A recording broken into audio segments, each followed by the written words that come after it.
অৰুণাচল প্ৰদেশৰ সেউজীয়া অঞ্চলত অৱস্থিত প্ৰাকৃতিক সৌন্দৰ্যৰে ভৰপূৰ এখন অতি মনোমোহা অথচ কম পৰিচিত ঠাই নামচাই।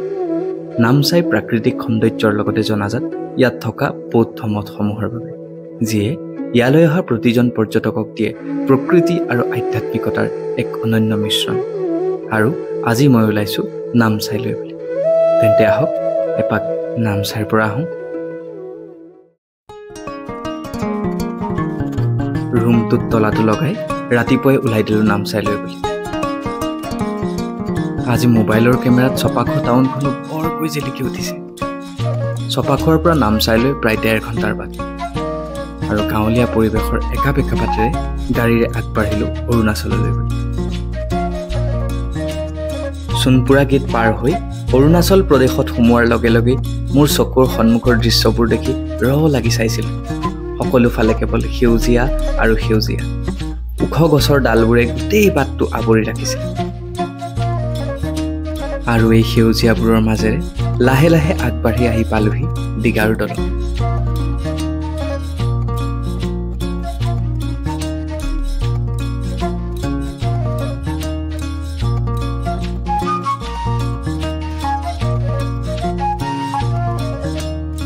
দিগাৰু নৈৰ ওপৰত কপাহৰ দৰে ভাহি থকা কুঁৱলীৰ আৱৰণখন দেখি তাত এপাক নৰৈ নোৱাৰিলোঁ।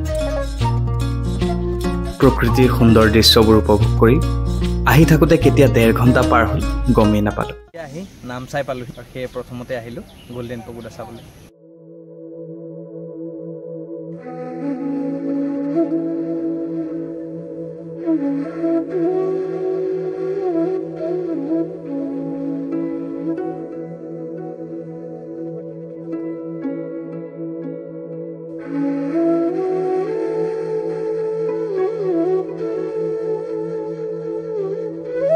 গল্ডেন পাগোডা, যাক কংমুক খাম বুলিও জনা যায়।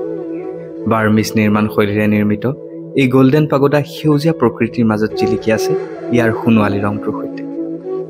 2010 চনত মুকলি কৰা হৈছিল এই গল্ডেন পাগোডা, আৰু তেতিয়াৰে পৰা নামচাইলৈ অহা পৰ্যটকৰ বাবে আকৰ্ষণৰ মূল কেন্দ্ৰবিন্দু হৈ পৰিল এই পাগোডাটো।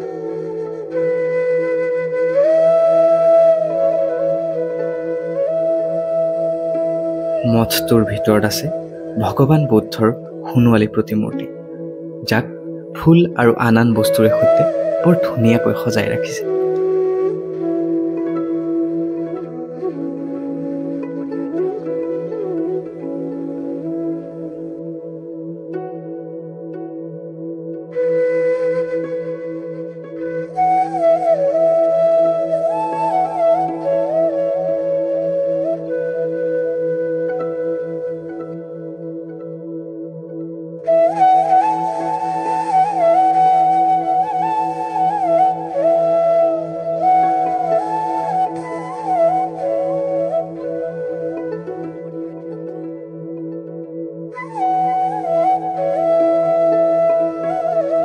পাগোডাটোৰ চাৰিওফালে আছে এখন আটকধুনীয়া ফুলনি বাগিচা, যিয়ে গল্ডেন পাগোডাৰ সৌন্দৰ্য দুগুণে বৃদ্ধি কৰিছে। আৰু এই ফুলনিখনৰ কাষতে আছে এই কৃত্ৰিম পুখুৰীটো, যাৰ মাজত আছে বুদ্ধদেৱৰ আন এক প্ৰতিমূৰ্তি।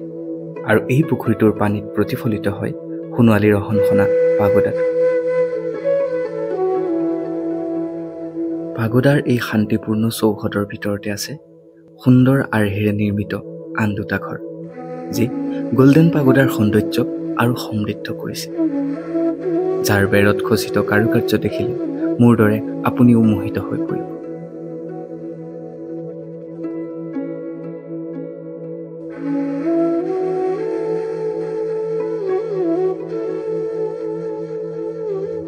গল্ডেন পাগোডাৰ লগতে লাগি আছে এই মেডিটেশ্যন চেণ্টাৰটো।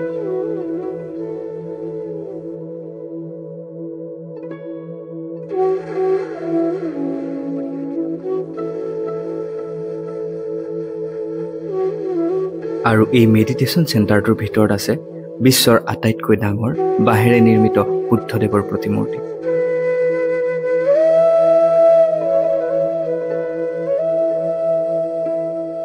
ইয়াত আহি ইমান ভাল লাগিছে, ইমান শান্তিৰ পৰিৱেশ, ইমান ধুনীয়া পৰিৱেশ, এনেকুৱা লাগিছে যেন ইয়াৰ পৰা নাযামেই।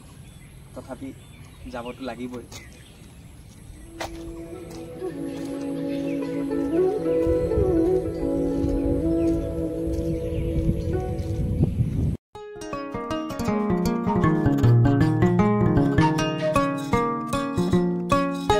গোল্ডেন পাগোডাৰ পৰা ওলায়ে আগবাঢ়িলোঁ নৱনিৰ্মিত চৌখাম ৰাজবিহাৰলৈ।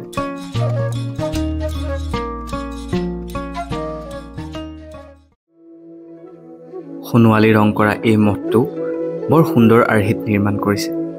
সুন্দৰকৈ সজাই থৈছে ইয়াৰ চৌহদ। সেয়ে কিছু সময় ইয়াতে কটালোঁ।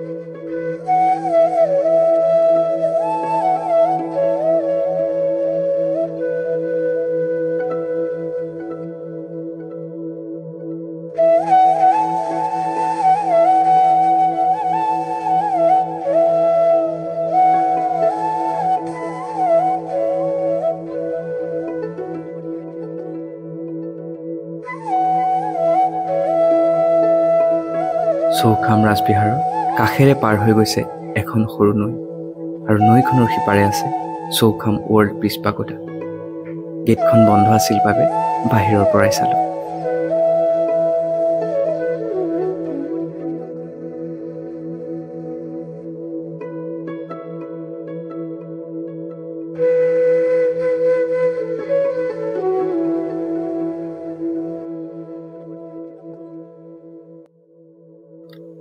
সঁচাকৈ নামচাইৰ প্ৰাকৃতিক সৌন্দৰ্যৰ মাজত বৰ সুন্দৰকৈ নিৰ্মাণ কৰি থৈছে এই বৌদ্ধ মঠসমূহ, যিয়ে যিকোনো লোককে মোহিত কৰিব পাৰে।